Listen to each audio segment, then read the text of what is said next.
We will stand only for our faith before God, and we will not for Orania. Yes, welcome back, dear lovely family, friends, fellow Africans. That is the opinion of Orania leader. But the question still is there. Why black people are not allowed? Yes, they're saying they are preserving their culture. Orania is a community, cannot be a lasting. Of course, EFF is not talking about a lasting community. EFF is talking about why black people are not allowed. Why you create your own nation inside our nation. Why white people, you create your own town in our town and you are not allowing Africans to enter. Why did you white people, you come out and you enter in our township? Just imagine, can this happen to America, to Europe, to China, to Russia? That Africans can go to China, can go to Europe and take a township or a city and say, this is our city, this is our town. We have created their own currency, created their own anthem, their own flag, and say you are not allowed to enter. Can white people accept like that? I don't think so. But in South Africa, whites have created their own town where black people are not allowed. And why not allowed black people? What's wrong with the black people? They think that the black people are going to distract their culture, but they forgot that it's them who came to Africa, colonized the Africans, changed our culture, changed our beliefs, changed our government systems. Today we have this democracy that was not franchised by Africans. We have these governance systems that is not franchised by Africans. So, but they forgot all of those things. They forgot that even Orania is the land of our ancestors. But today they're saying Orania is their own country. They have been pushing the independence of Western Cape. We have seen white South Africans sending delegation to America to seek help and support for white South Africans to have their own country.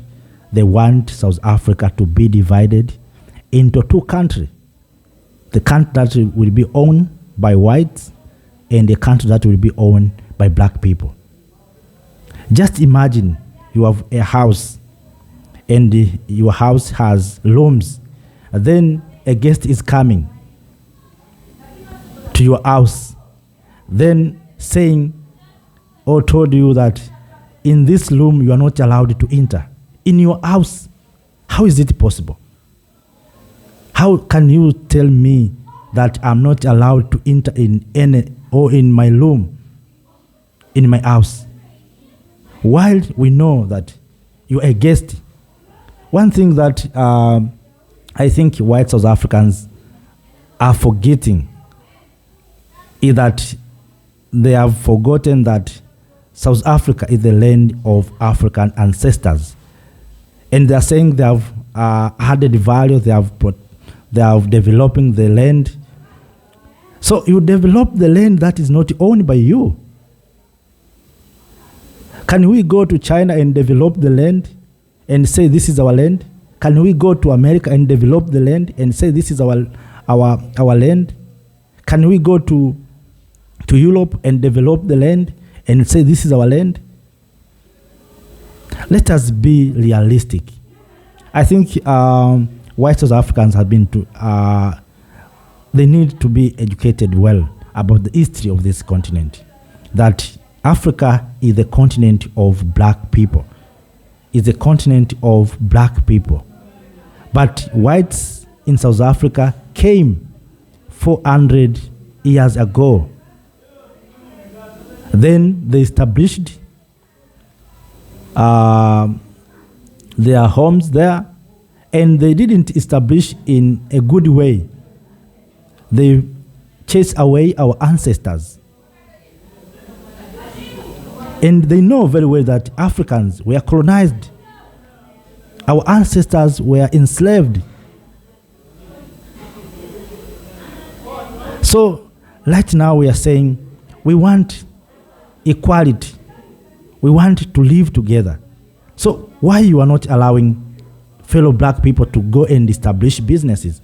And while we see whites are establishing businesses in black communities, I think this is dividing South Africa. And the government of South Africa must look this very keenly, because just imagine, whites are allowed to enter. It means Europeans can come from Europe, can enter to Orania. But black America or people from Caribbean, black people from Caribbean cannot allowed to enter. So if whites can be allowed, white people from Europe can come to South Africa and then enter to Orania, or can go and live in Orania. But black people from Senegal cannot be allowed to live in Orania. Do you see there's a fair? Do you see there's equality there? I think the time has come, dear lovely family, fellow Africans, to speak the truth, to tell the truth that white South Africans, what you are doing is not right. And now they are saying there is white genocide. They're trying to push the agenda in order for them to have to attain their own independence. They want South Africa to be divided, as I said, into two countries: the country that is owned by white South Africans and the country that is owned by black people. And in Orania, what is so amazing is that Orania has its own currency. Orania has its own anthem. Orania has its own flag. So when they go out, they go as Orania. They're not going as South Africa. You see? But they are saying they are preserving culture. To preserve culture, you have to have your own currency. To preserve your culture, you need to have your own flag. To preserve culture, you need to have your own governance system. What about African culture? African culture does not matter. So, kings and queens, ladies and gentlemen, let us see and let us wait and see what will happen. But all in all, the EFF is demanding the removal of Orania. The generation of Julius Malema is awakening. Revolutions started in Sahel. Now revolution is moving downward. And that's why you see, I said this, the awakening of Africans started in Sahel is the threat to the exploiters. And you see the effect of revolutions. You see the awakening of Africans. We are not against white people. We love them. We are living with them here for more than 400 years. What we need is equality.